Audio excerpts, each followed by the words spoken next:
नमस्कार। मेरे इस चैनल में आप सबका स्वागत है। एकादशी महिमा भाग 26। आज हम बात करेंगे पुत्रदा एकादशी की। पुत्रदा एकादशी अर्थात पुत्रदायिनी एकादशी, संतान देने वाली एकादशी। धर्मराज युधिष्ठिर ने सफला एकादशी की कथा सुनने के बाद भगवान श्री कृष्ण से कहा, हे मधुसूदन, आज आप आगे की एकादशी का वर्णन कहिए।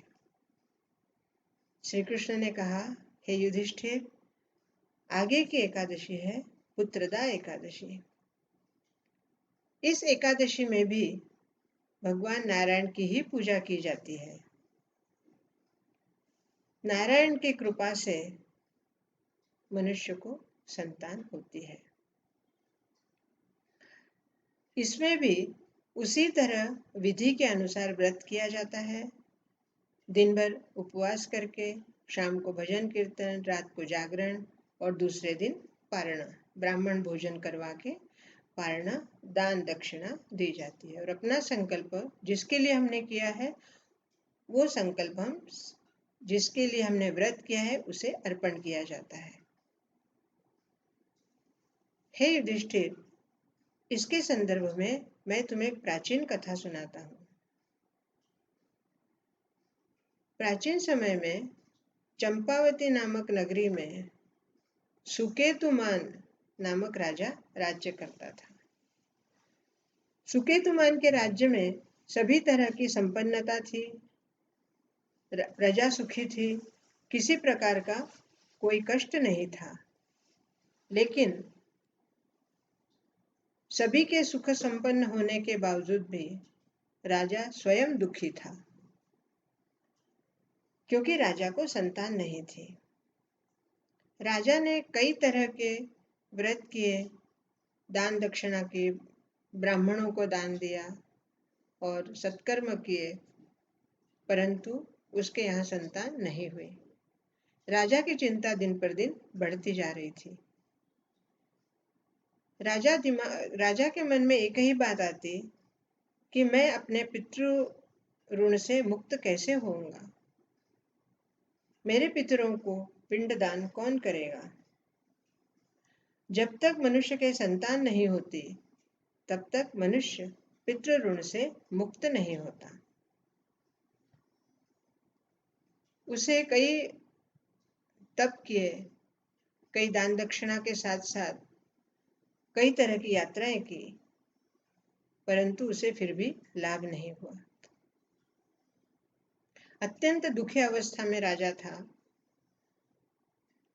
उसे यही लग रहा था कि जब तक संतान सुख नहीं मिलेगा या संतान नहीं होगी, तब तक मुझे चैन नहीं आएगा। एक बार अपने महल से बाहर निकलते समय सुबह राजा ने बगैर कुछ खाए पिए अपने महल से बाहर निकला। बगैर किसी प्रयोजन के राजा जंगल की तरफ चला गया। काफी घना जंगल था।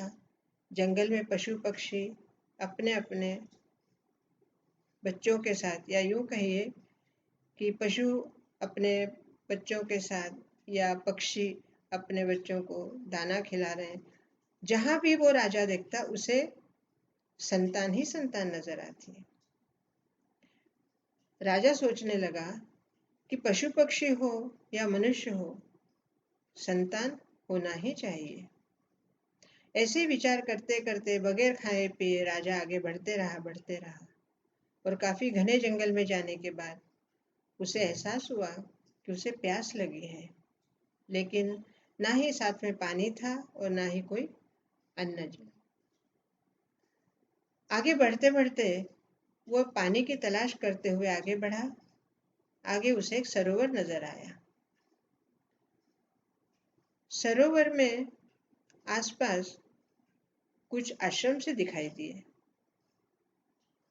राजा वहां तक पहुंचा। सरोवर में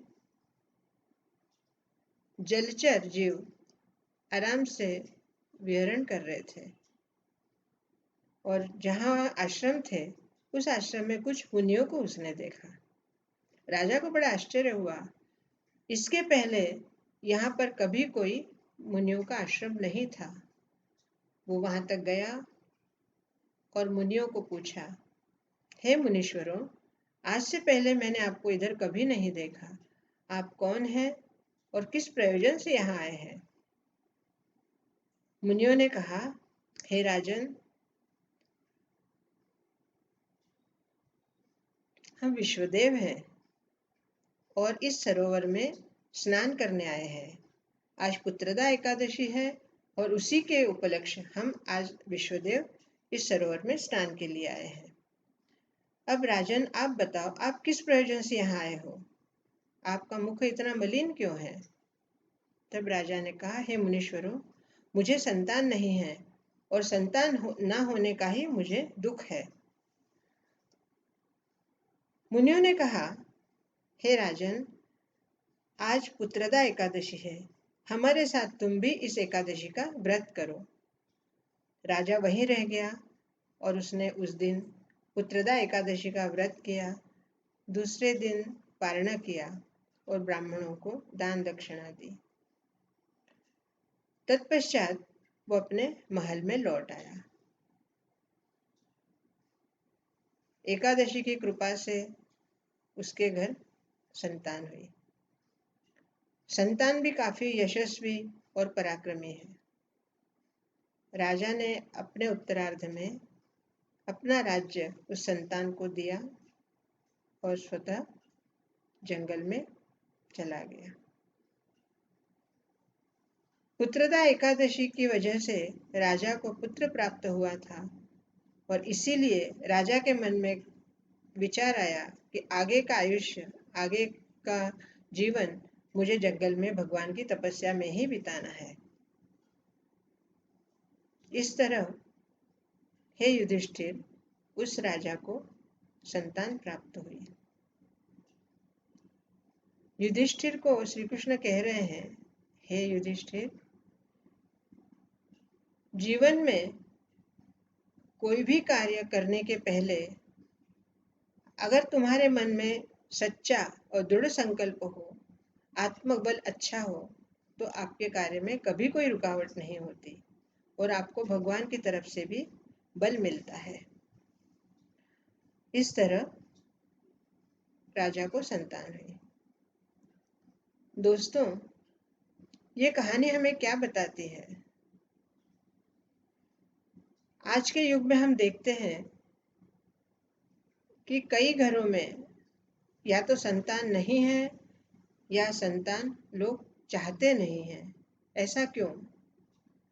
क्या वो लोग ये नहीं चाहते कि उनके पितरों को भी मुक्ति मिले या उनके पितरों के लिए भी पिंडदान के लिए हमारे घर में संतान होनी चाहिए? ऐसा नहीं है। दोस्तों, आज के युग में भी संतान तो चाहते हैं, लेकिन आज का परिवेश, आज की परिस्थिति और आज की भागदौड़ की जीवन, इन सब को देखते हुए लोगों के मन में ये विचार आने लगा कि जब हम संतान की परवरिश ठीक से नहीं कर पाएंगे तो संतान लाकर क्या करें।